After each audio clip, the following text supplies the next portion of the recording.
Yeah. Okay, welcome, Brilliant. James. James has been on the channel before. Would you like to quickly introduce yourself?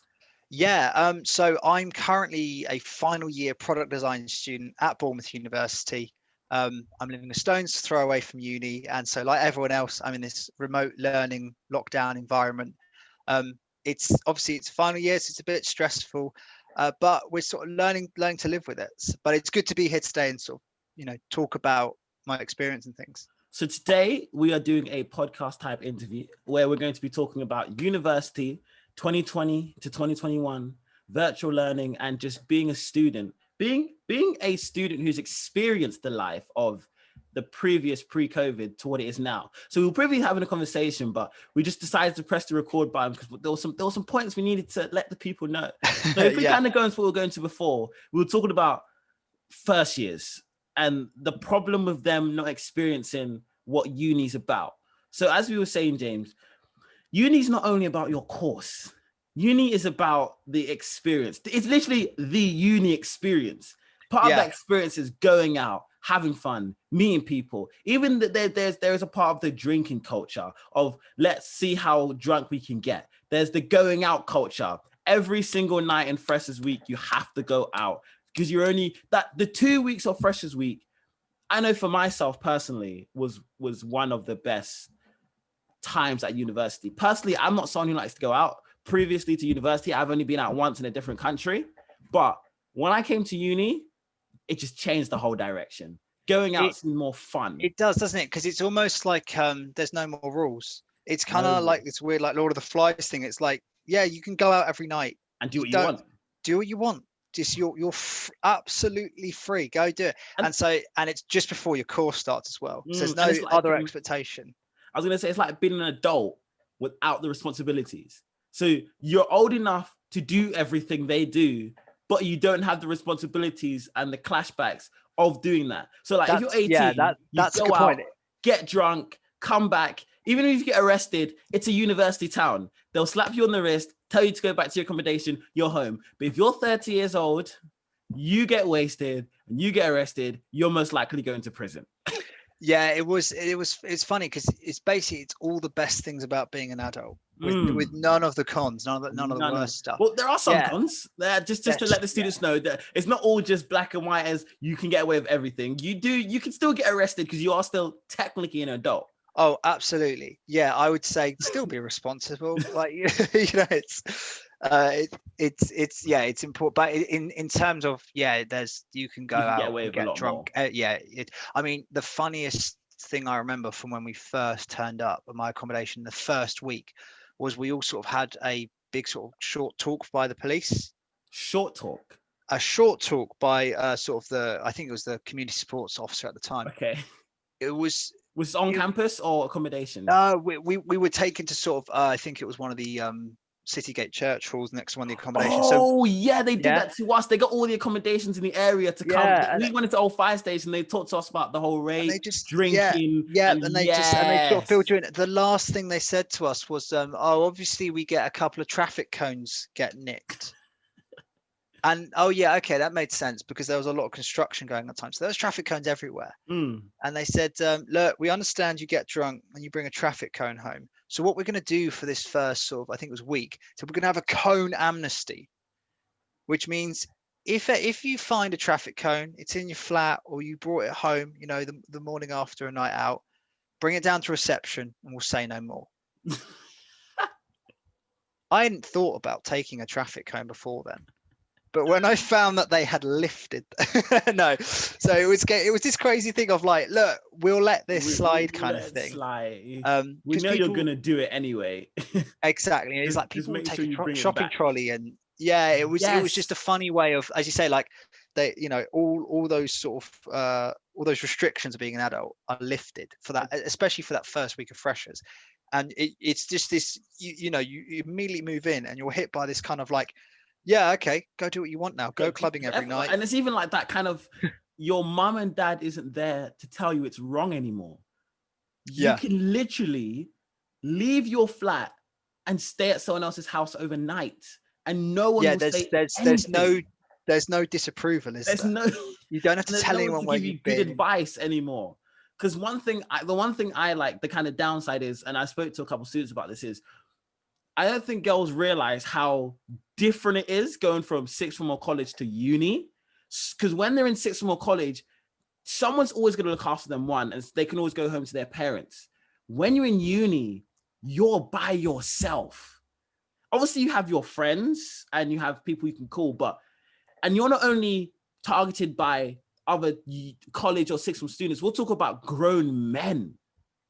And it's like, when you go out, you're by yourself technically. Obviously, you're with your friends, but I've heard stories from girls who are like, I've been followed home, I've been drugged, I've been this. And it's like, yes, there is the fun side, but there is also that negative side of the freedom. There's a reason your parents told you stay home. There's a reason. There's a reason that these restrictions and controls are in place, because they're usually, it's like, it's like with a kid. It's to look after you, it's to protect you, it's to keep you safe, kind of thing. And there's that sink or swim mentality of like, well, sometimes the best way to learn something is to be exposed to it. In that sense, I mean, you're given that freedom, then you seriously. I know what you mean. Yeah, I was gonna say, well, yeah, but it's kind of like, you're taken up to the ledge. And you learn very quickly, okay, this is a high place. I need to think about this. Because otherwise, if you shelter someone all the time, they're never going to understand what's. And once they step out, because that's what I've noticed. Obviously, listen, this is not just Bournemouth girls. I'm not atting girls here, but there is a but. There is a but. Girls who were not going out as much when they were home, when they come to you, this is just for parents too. When you shelter your, let's say, both boy and girl at home. Yeah, I don't think. I think this idea applies to everyone. You can see the kids that did not. I say kids, the students that did not go out and have fun when they were younger, because those are the ones that go wild. We're talking. Yeah, it's the kind of, it's that mega flip, isn't it? Switch, and it's like, whoa. Yeah. You like, okay, how are we, should we make this a P? We'll make this PG. We'll keep this PG. So ideally. let's say girls that I've heard stories. This is not just uni, it's not Bournemouth again. I've heard they've gone from being not having a man, like a boyfriend at all in sixth form, and now they're at 15. And it's like in a year, and there's nothing wrong with that. I'm not shaming. I'm not judging. It's a case of you're given freedom, go do what you want, and you suddenly realize, oh my gosh, there's nothing holding me. There's nothing holding me back. Yeah, exactly. And that's great for learning about yourself, and because you learn so much through I think we were saying earlier, like the last thing people sometimes come to uni for is for the actual course. No one comes for the course. No one comes for the. There's the people that come for the course are the people that actually revise. They're not the ones in the clubs that are getting wasted. You learn that balance, but it's kind of like, as well as doing your uni course, you're actually also here studying the course of life type thing. And you discover this about yourself because you're put in this incredible environment that's not sheltered. Safe environment too. Safe but free. You know, you're living, and this is particularly a first year, you're living in this accommodations. All of your neighbors are your age pretty much. So sometimes I've noticed apparently some students get paired with master students, but that does depend. Do your research. Check out PluggedIn University. Do your research of the best accommodations, because if you find the party accommodation, you're less likely to find someone who's not your age. I've noticed when you come into more of the privately rented accommodations, you tend to find second years, third years, fourth years, but some accommodations are just for first years. Like, for example, Dorchester, you will find your own. This is obviously for Bournemouth. You will find your own age group, because only first years and master students are allowed to go to Dorchester. Yeah, is that different from the other Bournemouth one? Similar, it's like Oxford Point, which is the other one. Yeah, so they're privately owned, so that anyone can go into that accommodation. Okay. Like Home Park now is privately owned, so anyone can go into that accommodation. So I'm a second year, and I live with the first year. Yeah, I've got some friends who are final years, and they're in Home Park, and they're living with first years. Yeah, but then there's nothing wrong with that though, because sometimes that can be useful, because like you're living with someone who's made all the mistakes, and they're like, oh, don't go do that. That'll end badly. The club you want to go to. No, yeah, they'll give you the best advice. But the flip side sometimes is you need to discover this as a flat. If you move in and you're all the same age and you're all first year, you're all making the mistake. Listen, all work things out together. We've done this as a flat. So in Bournemouth, there's a club. Do you know the club called Lost Paradise? Oh yeah, I know. There was this rapper called JP Scorefield. You know, like stretch it, make sure the money do. But let's just say that was a song. Like he came down live. So again, I've never been. The only time I've been clubbing before university was in when I was on a holiday, and it was over like a one-time thing. All our flat. Again, something that I don't think any of them went clubbing. I think one of them did before, but we were like, let's go see him live because he came down. We were like, let's get to the club early so we missed the lines. We got there at 10 p.m. and was like, it's dead. Yeah. And now looking back, now that I know, it's like, you never go to the club at 10 p.m. You got to hit it just at the right point before the line hit. Yes. Yeah. And even the artist doesn't even come in till like 1 or 2 in the morning just before it closes. Yeah, there's this weird but you learn this with all sorts of clubs and things. You learn when's the best time to go, when the best night to go is, or with a certain group of people. It's kind of like, these lot are going out tonight. Oh, okay, this could be a great one. And I think I myself, I can't recall. I don't think I even went clubbing before uni. But as soon as I came to uni, I was like, this is amazing. You just go for it all. I was like, this is fantastic. Yeah, it was just this giant learning curve in first year, which is partly why I think first year, most courses, if not all, are these kind of like pass or fail. They don't count your degree. Oh, because they know. Because they know. You're being brought up to speed, but not just with your course material, but with the life. Yeah, it's... The university lifestyle is amazing. I think I always suggest, if you don't want to go to uni, still go to someone who goes to uni, because as in like don't force the course, but visit someone who goes uni, because the experience. Because one thing that I have a problem with personally is when I see like 27-year-olds coming through to uni and they're 18, they literally just got out of uni and they're coming because they know these girls are free, their parents aren't there for them anymore, and they're going to be drinking. Yeah. And it's like, and to kind of like give that kind of space of anything's possible. Literally, when you go to uni, I think I said this to you earlier. It was this kind of like you get this kind of like when you come out of uni, it's I've forgotten the name now. You miss it. Yeah, withdrawal symptoms. That's it. You get this withdrawal symptoms. And because uni, and not just first year, is this incredible bubble of all the right mix of freedom and security. And it's all tied into a course. It's not like, we're just going for like a weekend or abroad type thing. You're there for 3 or 4 years. 3 or 4 years, and you are actually working, and you're able to blow off steam in this incredible way. Exactly. And so you can understand why people find it hard to leave, because when you come out of uni, responsibility in the face, and you never get that kind of, you never like, I live with my friends and we're all the same age and we can go out when we want. And your time, when you're at uni, the time you're not doing your lectures or seminars, you could do what you want. Once you leave uni, when you're not doing when you're wasting time, you're wasting your life at that point. Time. And having done a placement, you suddenly realize like how incredible uni is in terms of time flexibility. Even if you work loads on your course at uni, there's that gap in the middle of the week, a Wednesday at 2:00 that you can, let's go to the beach for an hour. Let's just chill for a bit. I'll work tonight after 9. That's fine. I'm not going out. I'll just do it just before my assignments in like 2 weeks. I just do it 2 days before. Yeah, always be careful with that. Yeah, but that's what I mean. You have that choice. Yeah, and you that flexibility. And the one thing I learned is actually the most important currency is time. You're permanently spending it, and it is priceless. Yes, like it's never about the money. It's always about the time. And it's okay to spend time doing nothing. It's sometimes hard when you can't choose when you spend your time on what you want. That's the thing when you leave uni, isn't it? That's life, isn't it? Yeah. Time is not on when you're at uni, you can waste your uni years if you'd like to. It's all about choice. But once you hit an adult, if you decide to do nothing, you're gonna be a bum. it's a given. Like, if you want to do literally, I don't want to work. Well, you're not going to get money and you're going to be on the street. But if you're at uni, all I'm going to do is my course. That works. There's some students who just stay in their room all day, do nothing, just do their course, pass bare minimum, and they have and you can do that at uni.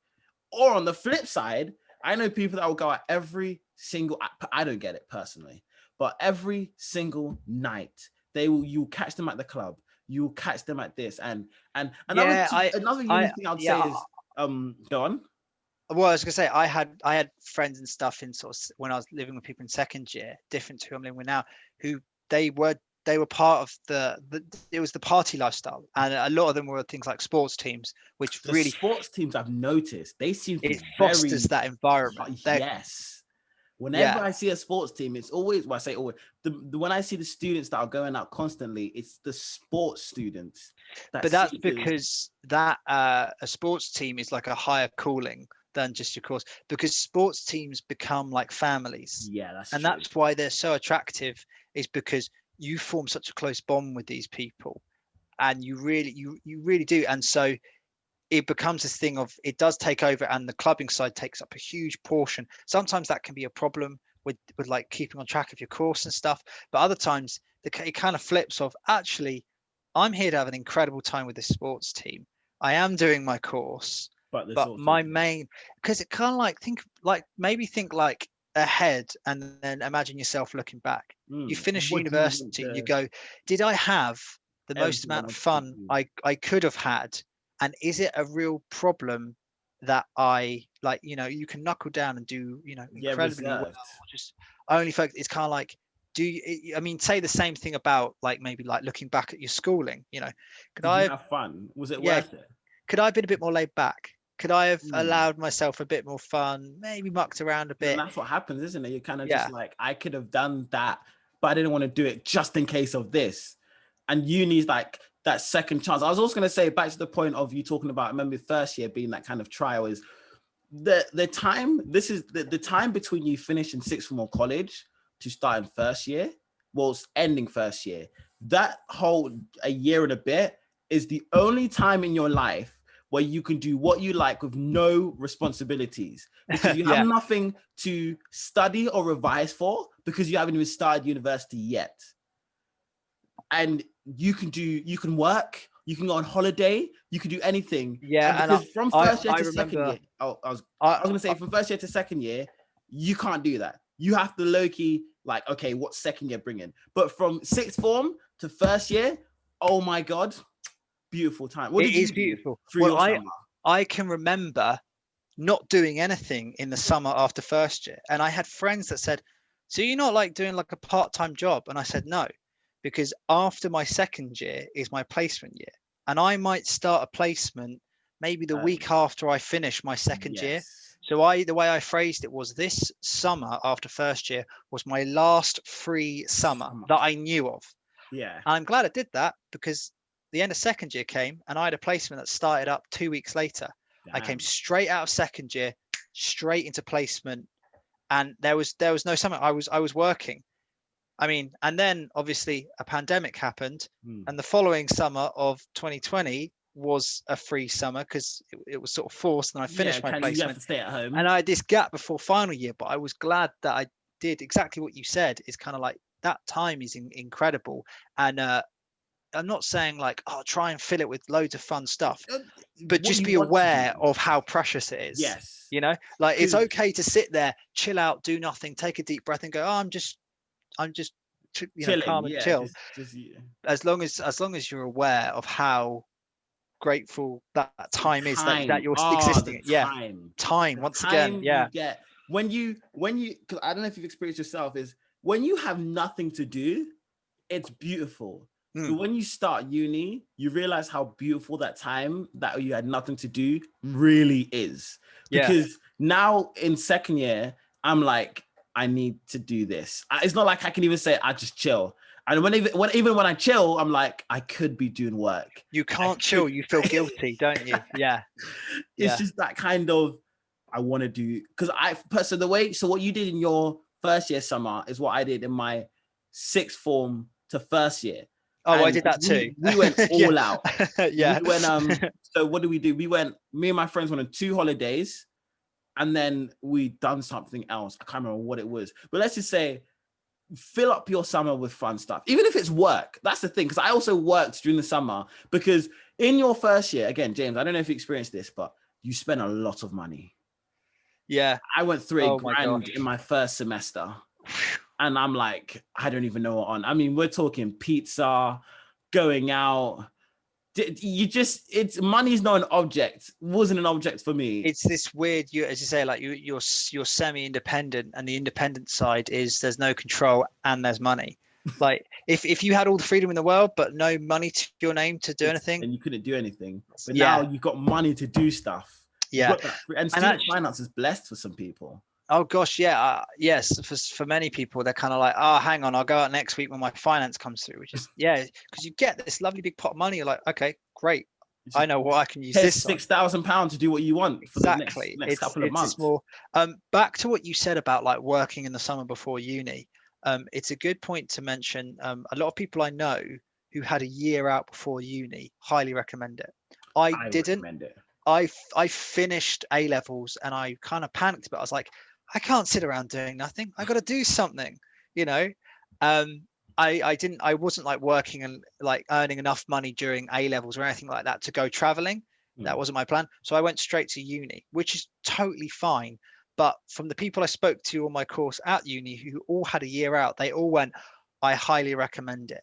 Even if you just work, you know, you don't need to travel the world. Or, you can't really at the moment. So I went to, sorry, go on, finish what you're saying. It was just a case of you usually think, oh, like, aren't you supposed to be doing something after A levels? You don't have to. Not at all. Yeah. You can do what you want. But I was going to say, so I worked at Sainsbury's, and the reason I say work is 1, it keeps you busy, and 2, it gives you money. And I'd suggest saving up, because even like, I haven't even got it on. I had enough money to buy an Apple Watch. And I'll be honest with you guys, from a personal point of view, you don't need an Apple Watch. But I had £300 to waste because I had nothing to do, uni about to start. And I knew to myself, once I start uni, I'd have to be more responsible with money. So I said, make the stupid purchase before you start uni, because that way you can't regret it once you start uni. Because right now, I wouldn't buy an Apple Watch. For £300, it's a waste of money. No, you're a student. You can't afford that. That's the catchphrase. Exactly. Yeah. And before I started uni, I was like, I just want it. Yeah. And you can do that. And the reason I say work is the experience I got from Sainsbury's, I think helped me get a lot of jobs at university and even my placement, because you learn a skill that they don't teach. Exactly. Yeah. And they'll be like, so what do you do during your summer? Oh, I went on holiday and I worked. And also, again, the more money you can get for the first year is the more fun you can have. It's just, that's what, and to go, but the next kind of topic we're going to go into is obviously this whole virtual thing. But just to kind of sum this up, your sixth form to end of first year, use it. Yeah, that's the perfect time to have fun. You are here to do a degree, but actually you're also here to learn something about you in your life. And you'll find some people find themselves. Yeah, as corny as the statement says, you really do. You learn stuff about yourself from, you said, like, you know, being brought to that ledge and seeing how high you are. You're kind of like, okay, right. This is me now. I'm in charge of what I do. I need to shape up. I need to get on top of this kind of, you know, and so it's invaluable. Yeah, it's exactly. Yeah, make the most of that time is such a good takeaway from that. So now we're going to go into the unfortunate COVID. What has COVID done to that? How COVID has ruined that for these first year students?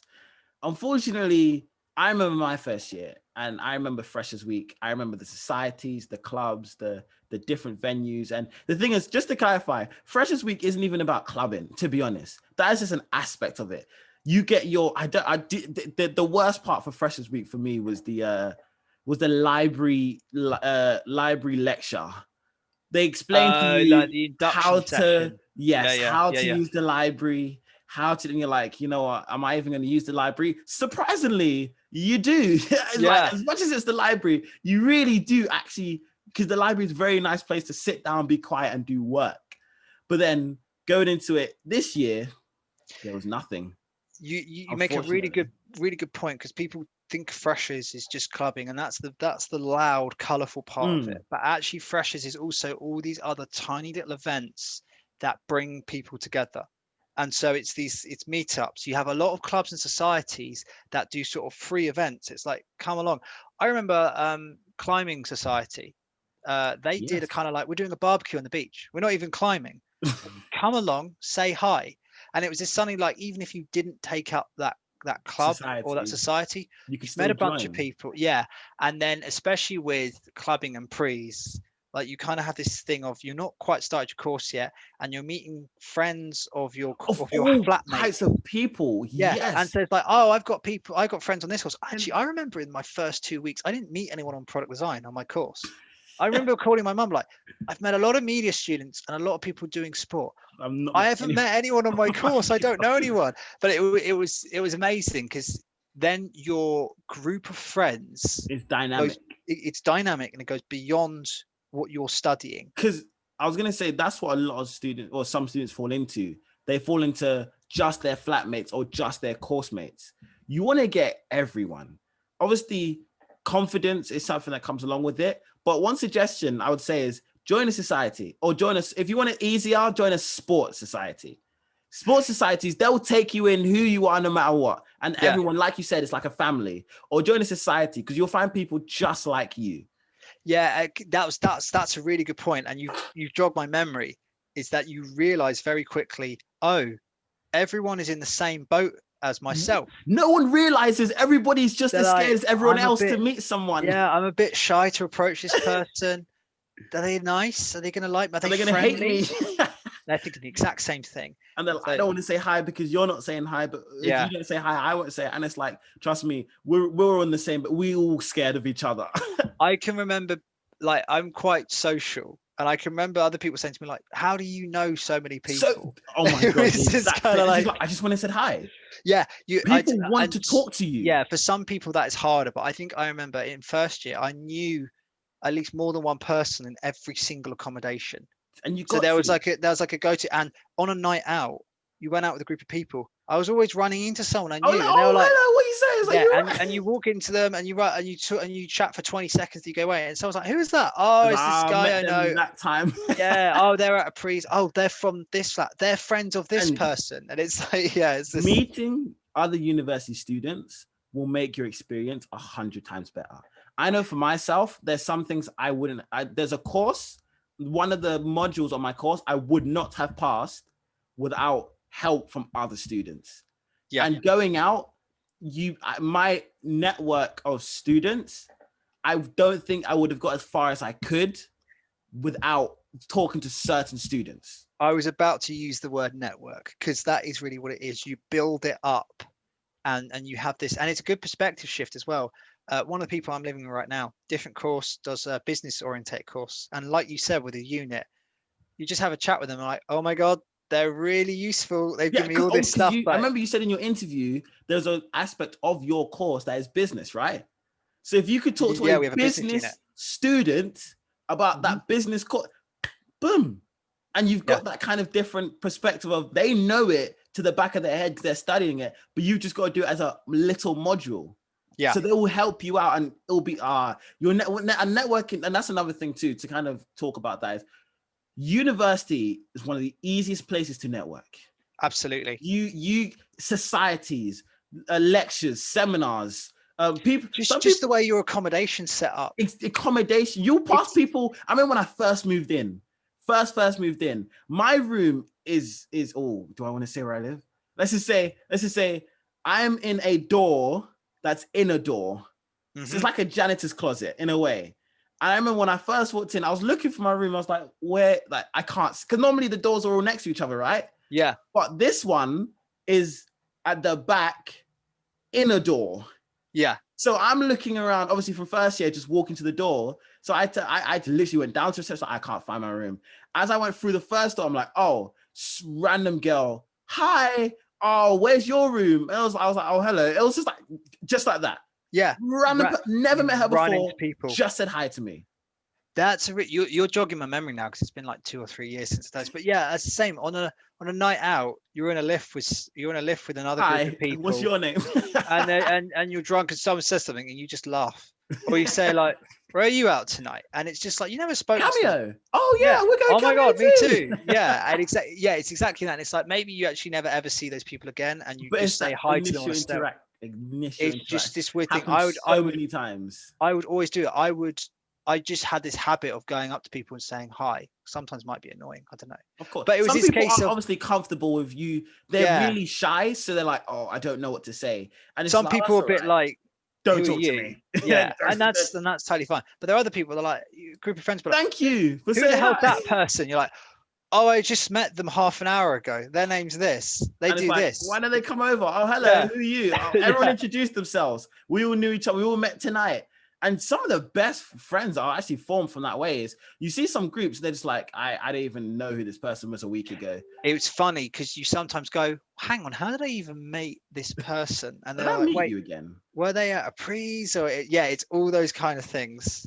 And it's just, university is a beautiful thing. So now if we get into the topic of what we originally said. We were going off track because all this beautiful stuff we've been painting is unfortunately not what first years are. They're probably now, they heard that and it's like, must be nice.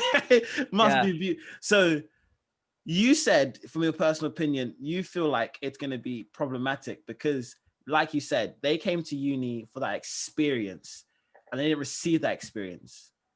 Yeah, unfortunately, everyone sold that experience and they signed up for that experience probably maybe a little way after into a pandemic. And no one knew, as you've heard through the news, how long this thing is drawn out for. People can predict things and they can plan for things. But what was interesting to see was how quick universities were to invite people back. And you can understand that. Well, they need to get paid.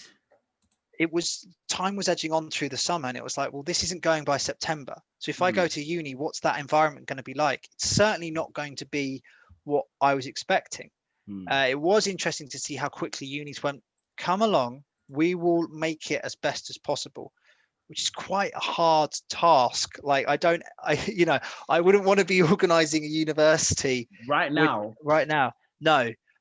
But there was the flip side of that is, okay, well, in which case you have to deliver upon what you're saying. You have to somehow provide that. Yeah. Difficult though is how do you prove you are able to deliver a sort of an intangible service like that? It's a bit because I don't know. I don't know if obviously you feel the same way, but from a lot of students that I've talked to, virtual university is not the one.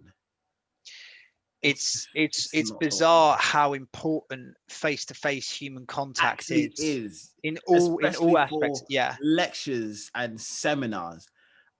So I'll say some truth right here now. I've not been to a lot of my lectures or seminars. It's just weird, and it just like, and I was explaining to someone, it's because you don't have to anymore. Do you know what I mean? Like when you had before, you have to wake up at 7, 8 in the morning, have a shower, brush your teeth, exactly get the bus, get to uni early. Now, 8:30 comes around. Do I want to go? Absolutely. I mean, where I'm sat right now, my place of work is next to my bed. So it's kind of like I literally move 1 meter, roll over, and I'm at uni. If I'm having lunch, it's down the corridor. And it's like that. There's no one thing I think about the course that was really good is I had to come in. I know if I missed something. It's incredible to see how your productivity is affected by where you need to be and when. So I would have to go somewhere to do something, and then I'd have an hour gap. And freedom. It was freedom, but it's like, this is great. I can get this done within this hour before this next scheduled thing happens. Now it's just you're in the same place. Everything's being put together. Yeah. And it's like now, and that's why I feel like mental health is getting worse. It's where you previously came to relax has now become your place of work. Yeah, and I And think there are many people, it's not just university, it's anyone not just working uni. remotely might suffer Exactly. that problem. It's kind of like my office is Where's now my in my escape? home. Yeah, There's where's no. my escape? Where's the place that I can shut the door and leave? Some people don't have the luxury of having, a room they can suddenly Just turn into their office in their house. Exactly. Yeah, Sometimes they live in like for yourself, you live in a house, right? So your room is pretty, and your room is the only place that is to yourself at the moment. Obviously, you yeah, share a kitchen, you share a front room, but if you want to escape, you got your room. But then if it's yeah, like 9 a.m., that's also your lecture and your seminar. absolutely. And ever since day one, being a designer, you put a lot of stuff on the walls, like and Is that a thing? I think it's a surefire thing that works. Not everyone does it, but Okay. it's usually like used because like you've got white walls anyway. So it's kind of like I need to have a space where I can lay everything out in front of me and understand the process I'm going Of through. course, because now you're working. You would have done that at uni with the whole space, but Well, now sometimes I would have done it at uni, but actually I'd say that I also did it at home because it could stay up there. So okay, I've done that since day that one. makes sense. And so I became very acclimatized very quickly to having all of my work in the place that I sleep. Okay, And so when it suddenly shifted as well, now it's where you work. It's kind of like, well, there's not a choice anymore. it's like, okay, that isn't too different. But what is different is that if I want to go and have a lecture or I want to go sit where I can't, it's right here. Right there. So normally you would go into uni, you go in a lecture theatre, you'd see the rest of your course, even if you don't talk to half of them. You just gauge sit where there and everyone's take at it. on your course. You gauge what the stress And there's levels that are like. commitment, because now that you've gone, you're like, well, I'm here. I Yeah, might as well learn. and that's what you're saying about missing lectures. It's when you're on a Zoom call, everyone's watching the screen share or the lecturer speaking. No one's looking through the edge tabs of Zoom going, Like just quickly going through who's even what's got he, their camera on? Who's not and even then the group here? chats. Or when everyone's like, what did he say? What's the code ID? And you're like, you're Yes. interacting. But in Zoom, it's kind of like, cool. It's so estranged. And what I kind of gauge personally here is that the way it's being handled is it's not a case of you're doing your university They're degree doing during the a bare minimum. pandemic, you're just doing it remote. And it's kind of like Yeah. actually the forefront is the mental health aspect, which is what you touched upon. And I personally feel that that's being missed A lot. and that's why I was saying, when uni's invited everyone back on the premise that they would do their best to make it as good as it was. But there's no face-to-face unless you're a specific, very specific course. It becomes difficult to actually deliver what you're saying. I don't envy universities for the task they have against them. What I am a bit amazed about is how quickly and how immediate they were to invite people back. And they did strike a bit of a feeling of like, have you planned for this? And it's not just university. They kind of just threw all the COVID stuff on there and said, well, it's safe now. Yeah, you can come back. Many institutions kind of, and I've seen this, it's all across the board. You can say this for entire governments of nations. It's this idea, it looks more like, and I think it's just sort of a human mentality of, it's not hope for the best, plan for the worst. It's hope for the best and have a plan for the worst. It pans out, or plan for the best. Are dying from COVID. Yeah, and people don't like to think about the worst case scenario because the worst case scenario is the bleakest. Yeah. And so, and we've seen this time and time again where people go, well, we don't really know what will happen, but we hope for this. And it's like, well, hang on a second, let's plan for this. Yeah, it's like, if you've just told me that you don't know what will happen, how are you then in the next sentence going to say, we think this? It's kind of like, you've just told me you don't know what will happen. You have no plan for that. And or your plan at least is kind of like, tell me the worst case scenario. I'm not hoping for it, even if it's unlikely. It's a bit like the apocalypse or the asteroid hitting. Like, the likelihood is low, as you can say, it's never going to happen. But if it does, its effect is going to be massive. That's literally what COVID has shown. Everybody's like, we're not gonna, what the likelihood of another flu that wipes out a load of people, the likelihood of something wiping out well, not the human race, but a lot of human beings, is very unlikely. It's never, the COVID is one of those 1 in a million chances. Yeah, and this is thing. It's like it's with these pandemics, they usually happen, every odd 100 years. The last time, I think it was 10 every okay, pandemics, yes, but I mean, tragic wise, I think the trend seems to be every 10 years ish. But Something happens. Yeah. If something happens, it's always that. Yes. But because this was meant to happen, something like this was meant to happen 2 years ago, 3 years ago, and it's like, well, it never happened. So it's very rare, but there's that little leeway. But the last time our planet saw something like this was back in the times of the Spanish flu, just after the First World War. Was that the rats going around and spreading? No, that was, as I understand, that was the Great Plagues, which was even sooner, but same mentality. These things happen periodically, and unfortunately, they sometimes happen spaced apart, and that they don't happen twice in one lifespan. Yes, and so it's very easy. It's not going to happen again. Yeah, it's very easy for, if you go back and you were to be able to talk to someone just after the Spanish flu at the turn of the 20th century, they would go, "Oh my gosh, the next time this happens, we are going to be so prepared." Yeah, I've literally heard someone say this about this pandemic, and I think, no, we're not. One of the flaws about human beings is we are fantastic. We never learn, and we learn the best through physically experiencing things and mistakes. It goes back to saying, given that freedom, you need to actually witness something for yourself to go, oh, I really truly understand it now. But at the same time, we're very quick to sort of brush over well, if that's unlikely to happen, then it's probably not going to happen. But I was also going to say that also goes into job security. For a long time, people have said this is a secure job. You always have this job. You will never not have a job as long as you have education. Because right now, universities are being looked at like, is it worth it? Because we've seen COVID wipe out a lot of jobs that take university degrees. And even as placement students right now, students are like, even with their degree, it's like with COVID, well, sorry, your job technically doesn't exist anymore. And again, the thing is, COVID was warned to us. I don't know if you saw it, but there was a Bill Gates. Everyone talks about the Bill Gates thing. He literally says, we are not prepared for a pandemic. And, low-key, if I was Bill Gates, obviously he's past that status of where he needs to be right. But he's probably sitting there like, yeah. Mm-hmm. Yeah, like his video is coming back up where like we're not prepared for a pandemic, and look what happened.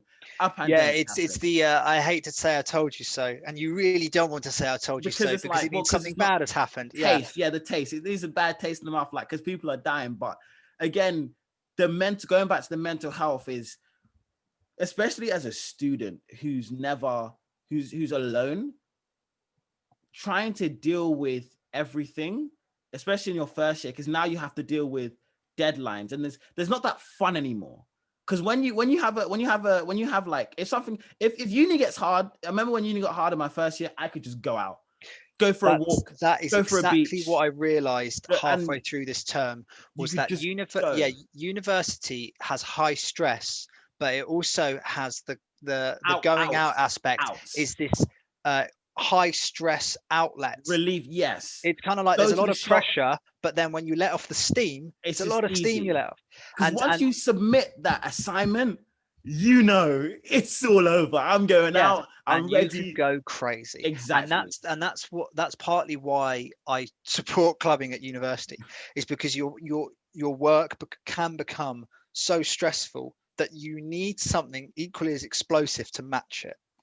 Which is why clubbing is actually an essential outlet rather than people just going, I want to have fun all the time. Because I was going to say, as much as we did say university is really nice, it's hard.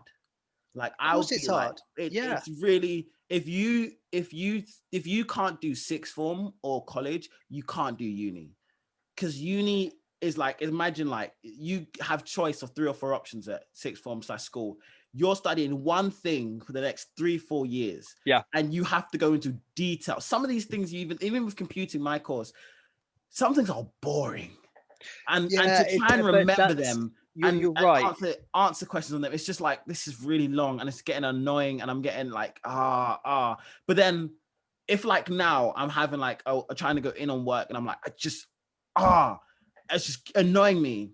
Get up, go downstairs, common room, meet a friend who's just across the street, go get some food, everything, or go out tonight. But it's almost like a fantastic role model for like your best life. Like if only you could apply that freedom to everyday working life for outside and beyond uni.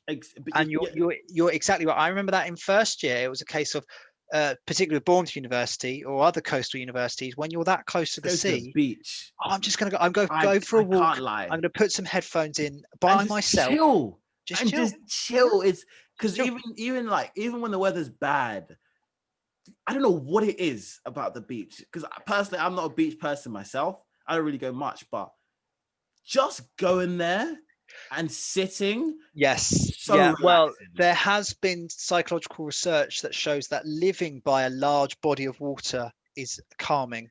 There's something weird for human beings, but having that wide open, tranquil, uncluttered space that is a lake or the sea is incredibly calming. And it's also, you sit on the sand and you just into the sea, which is why I actually like the beach in the winter, because in the summer, well, packed. Particularly for Bournemouth, you see how packed it gets. We've seen what happens even with COVID. Yeah, I am. And I can remember that every year, and I'm far away from the beach on those days. I'm not a sun worshipper. Like when you look at the color of me, I'm someone who's out in the middle of February when a storm's hitting, going for a walk, all wrapped up. And it's still nice. It's still this incredible thing to be around. Literally, it's 20 minutes away from the campus. Yeah. So you could either take a bus, cycle, or walk. You can get there so easily. And once you're there, I mean, I can remember going for walks on the beach in the evening in first year, the day before an exam, to clear my head because I was stressed out. And that's the problem with this year's, they don't have that. Yeah. These outlets that we had, they don't have as much. Like because I know the universities always say, well, we have a well-being, you can call us. This is a really good point you're making here, and I was going to get onto it, which is the part of feeling like, oh, we've done the job, we've provided, there's an option for you to take. If you want it, you have to come get it. Giving someone a hyperlink to a well-being thing, sometimes, actually, many times, I feel it personally. It's never the same sitting down and looking someone in the eye or having a hug. It's the human interaction is the well-being side. Touch. It's not just the service that's being provided. It's the quality of that service. And so, yeah, and actually, to be honest, all of this reflects what's happening in terms of, the way lockdown works in a larger setting, which is after our first lockdown earlier this year, and we've sort of done this second one, it was a case of, well, we can't go back to halting the entire economy because that is just as destructive as not doing anything at all. Mental health. Yeah. So it was a case of, go back to work if you can. But the one thing we can prevent that's not super essential is touch, and it's fun and it's outlets. And so I can remember when the second kind of lockdown stuff was happening, I just went, oh, so it's no fun. They've just cancelled anything fun. It's like, everything fun is being cancelled because we still need to produce money. We still need to learn. The one thing that can get the axe, that's super non-essential, is that close proximity, that seeing your friends, that fun, and everyone's scared too. I'm like low key. So when I see certain people, if someone just coughs, whoa. It's crazy. I've heard people say, like, time and time again, when they watch films, and the film's made a decade ago, and there are people in there hugging or in a restaurant, and you're like, what about COVID? You're like, oh no, it's a film. Sorry. We very, very quickly reprogrammed our brains to naturally think, which is a good thing, obviously, because it means when you need to adapt to something, like, right, suddenly now you need to be aware of what you're doing when you're in a public place. You very quickly can acclimatize to that, which is a fantastic thing. One of the going back to what I said about how quickly the universities were to welcome students back, and this is something that came into the news, and it was it wasn't rampant, but some of the large universities suddenly had a major problem where they had massive accommodation blocks, and then they lifted the lid and they did some testing for themselves, and they discovered worrying numbers of students who had COVID and weren't even showing symptoms. It was an interesting, in terms of mass testing in this country, it was one of actually sort of the first instances.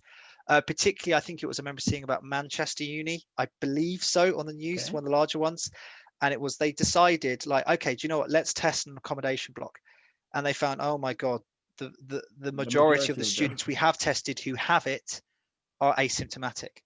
And so suddenly they were like, oh, we've invited all these people back. And they've got COVID. We've done some testing and they've got COVID.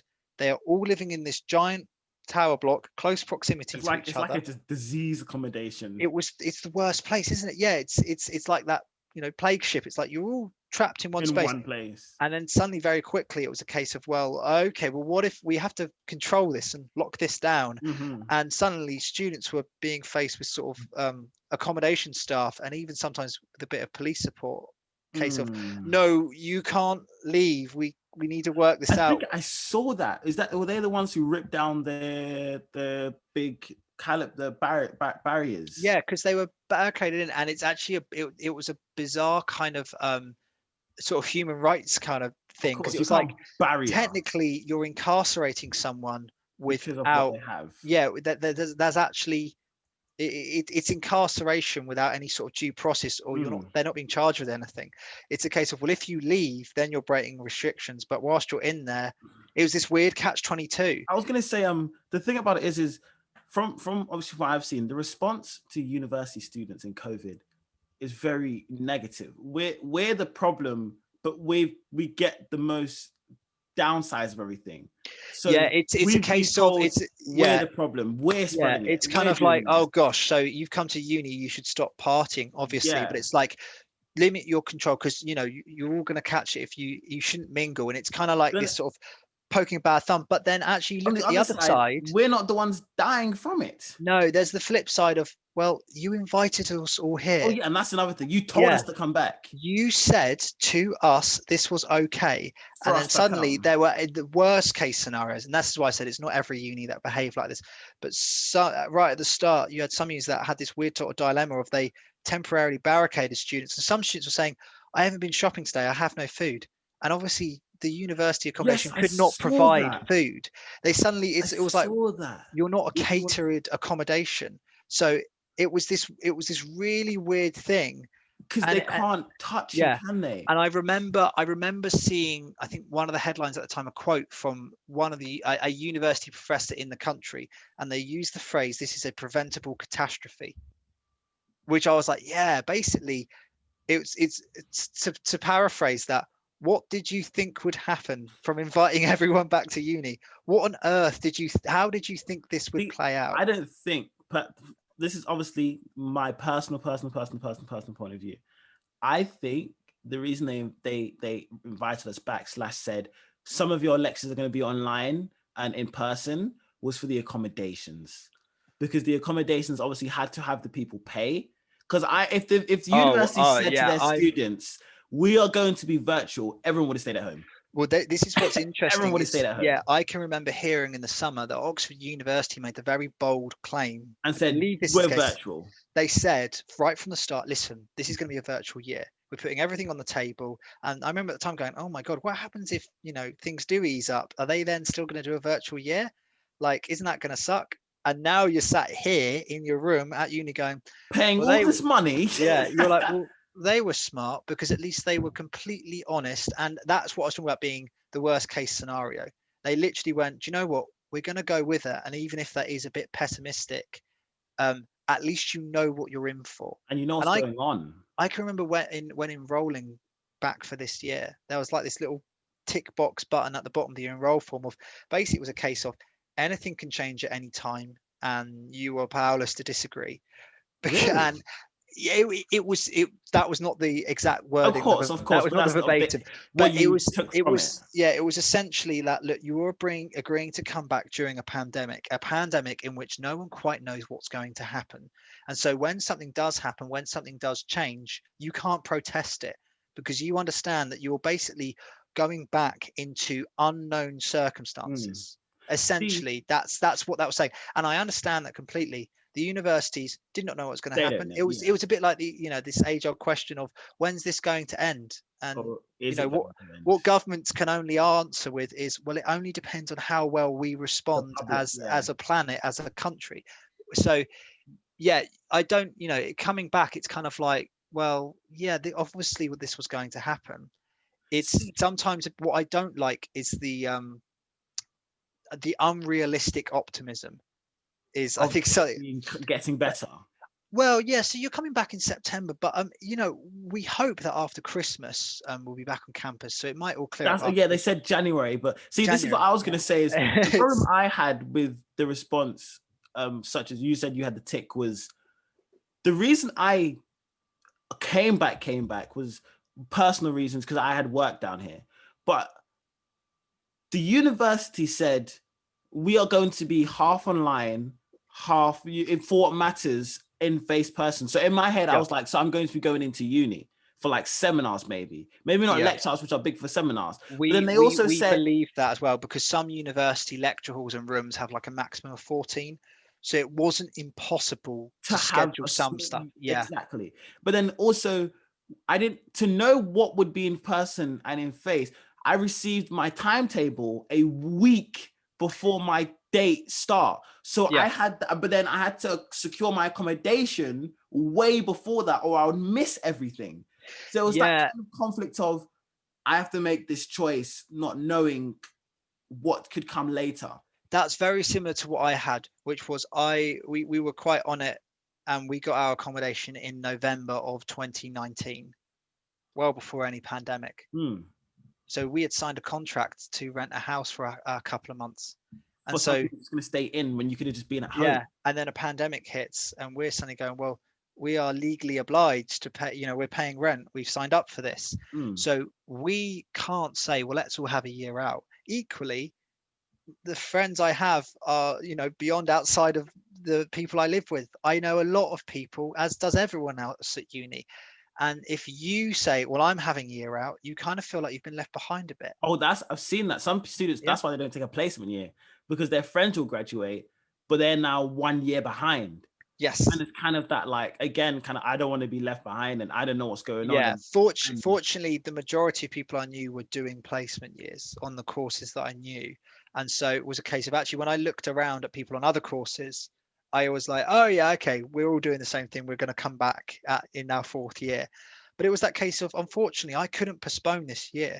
Everything had been set up. And everything's done. It's already been, I've prepared for the whole year. The ball is rolling. So it was a case of, look, I was always going to come back into these completely unforeseen circumstances. And I think actually, what's the date today? It's the 10th of December. It's the 10th. Yeah. I think next week we're going to get told what's going to happen in the following term. In the second January semester. Again, I was going to say, so I actually work for university. They're telling all the students they can come back between the 10th, the 4th, okay, and the 7th of February. Wait, the 4th of Feb or the 4th of Jan? The 4th of January, because that's when their semester starts. Yes. Yeah. So, because the government, I believe, said students have this 5 weeks to come back.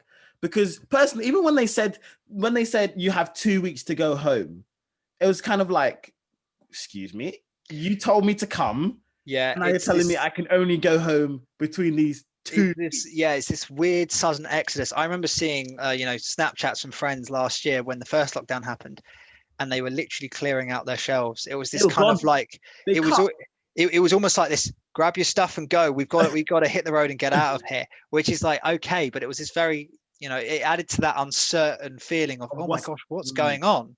And so, yeah. And it was something you said earlier, and, I completely believe it too. It's that the reason we're back here is because we provide a lot of money to make this stuff run.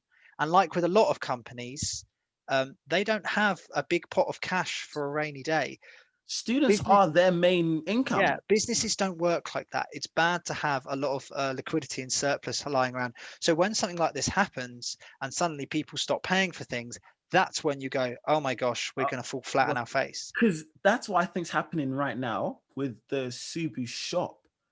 Because I've noticed whenever I go in, closely, as I said, I do the COVID work, there's barely anyone in the shop. And that's another thing I don't think people realize, obviously, from a business point of view, of the reason they're open, because people would say, no, you need to stay at home and isolate. Is the economy as a whole needs to run. The way it works is you spend money, they spend money, this person spend money, and they pay you. It's a weird hidden variable as well. There's this kind of like, well, we need to do the following in order to make sure this virus doesn't spread. But then But the then we flip also side need is, to keep the economy up. if you ruin the economy, there will be a lot of other Oh, related we've seen it fatalities to happen. it.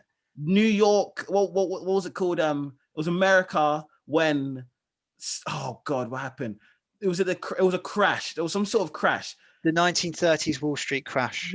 People were literally jumping out of windows. Yeah, basically the Great Depression in America. Yeah, exactly. And it's like an economy is needed. Economy is more important than a pandemic. I mean, in the nicest way possible. No.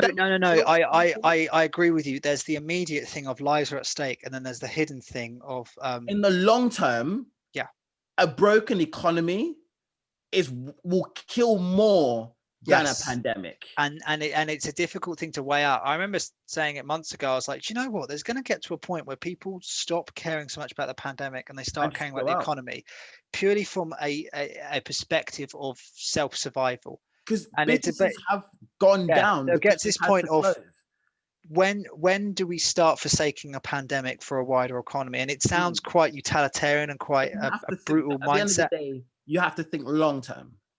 You do, yeah. Corona is going to be short term.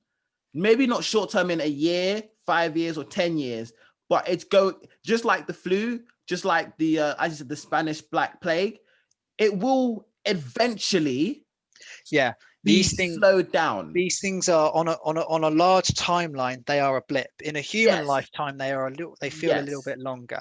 Yeah, and you're right. These things come and they pass, just like any natural disaster. Exactly. It's a hit. It's very impactful, but things do recover. I think I heard. An economy. What was the stat? It was from the film The Big Short, so I don't know how accurate the stat was. It was something like for every 1% employment goes up, 10,000 people die. Really? Yeah, don't quote me on that. But no. I mean, obviously, it's like from a point of view of it was something like unemployment. There is a severe knock-on effect to it, and this is what we're saying. Like there's the hidden consequences of this pandemic, and it's not just the immediate. Who's falling ill with it, and who's where fatalities. COVID. So I was just gonna say, for every 1% unemployment goes up, 40,000 people die. It's 40,000, not 10. Right? Okay. Yeah, scary stat, isn't it? And that's 1%. That's just 1%. And if you look at how many people have lost their jobs during COVID, we're talking millions.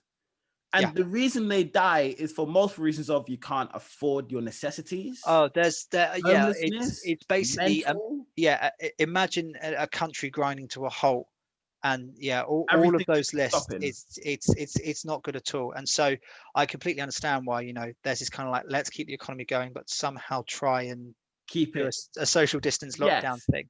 And it's why I understand things like unis are so quick to invite people back. Many universities have things like 5-year plans, or they have a 5-year plan, and before that plan's even ended, they plan the nenext 5-year plan. And our university isn't alone in making these fantastically large infrastructure projects. Because there's one being built, on pause, but one of them, obviously, they've just built the Gateway building, which is for the design students, not design. It's for media, so that's going to become the front of the house for uni. So they're kind of revamping the entire campus, and then slowly. They literally are building another one for my course in psychology. So that's been now put on a halt. Yeah, and they just Arts University, which is across the road. Yep, just finished their own student village. Yeah. I'm looking at it actually. I live opposite it. Yeah, I can see it. And it's and it's a case of, obviously, many universities, they have such a fantastic amount of income from students. They have the money to produce all of these giant infrastructure projects. And these projects take time. They take years. They have a plan of, we're going to build this building and then we'll build this one in 3 years' time. When suddenly a pandemic happens and university numbers plummet and the income stops, they are now hit with a kind of like, oh my gosh. I was going to say two things students don't realize is a university's income is not only from students.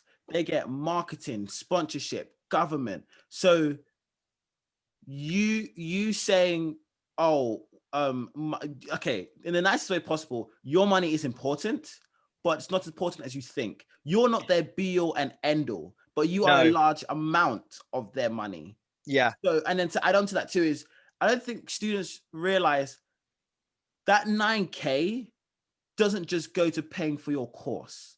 That 9K is for the buildings, the electricity, the accommodations, the sponsorships, the free advertising. So because right now there's kind of that, is uni worth 9K?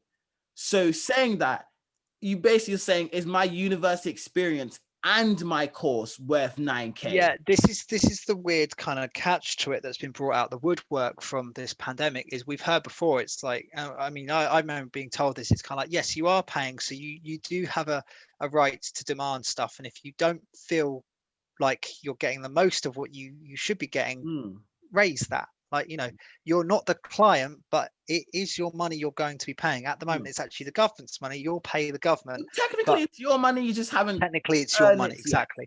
But it was a case of, it's not just about the course. It's also about the facilities, which is all well and good. It's like, okay, I have access to those facilities. A pandemic hits. That's why I think they opened up the university again. Well, because this is the thing. Because when that pandemic hits and we're all in remote learning, we go, well, if it's true what you said to us about it's also about the facilities, and I can't use those facilities, then that means, why then am I paying the same amount of money? It's like, well, those facilities are still running, but we're not accessing them, and it's a sudden like, right then. And I did see it. Facilities. Yeah, at the start of our first semester here, our main cafeteria building, the Fusion building, was open. All the rooms in it were open, all the little workrooms. They had limited capacity. Of course. And then I suddenly heard word that they were shutting it down. Okay. And it was like, why? Why are they shutting it down? This is a public space. It's very, very large and distant. Not many people know about it, actually. And it is being regularly, routinely cleaned.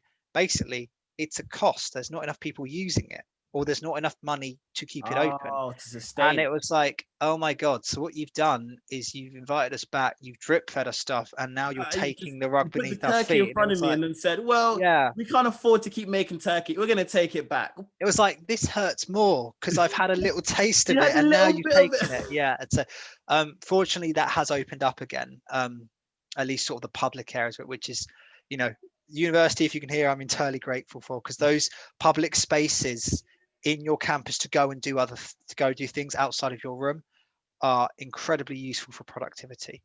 They're fantastic. And so it's those kind of things that I am glad that universities are open up for. I'll understand that, no, we can't have large gatherings in terms of lectures and seminars, but those study spaces, whether it's a library, a student union building, or like a cafeteria type place, they are invaluable in terms of how well you're going to do at uni. It's not just about the work you produce, it's the environment you produce it in, which is partly why these things are built in the first place, to provide an incredible space to learn and produce work. So just as like a final note, I was just going to say, to all students who are obviously going through this pandemic, first year, second years, third years, fourth years, you're not alone. Take care of your mental health. It's a very serious thing. There are these outlets to talk to other students, if you want to message me. I don't know if, James, you're open for messages from students if they need help. Yeah, I'm usually always open. You see how chatty I am. So yeah, that's fine. So listen, don't feel like you're alone during this. We as students, we all are going through the same thing. And to the institutions, to universities, we understand you're trying to help us, but it would be nicer if you could get our opinion of what we want instead of you assuming what you think we'd want and talking on behalf of us. And that's from my final word from me, I appreciate what you're doing. And students, watch your mental health. Any last words, James? I guess just to repeat that, it's that you sometimes think that, I'm going to sacrifice stress and well-being in order to achieve what needs to be done. But actually, fundamentally, your mental health will govern everything that you do. And it's easy to forsake that and kind of push it to the back and be like, oh gosh, it's stressful time, I'll grit my teeth. But really, you need to get on top of it, and above all, watch out for it in the people around you. The one of the great things about looking out for mental health is it's not just your own. Watch it for others. And we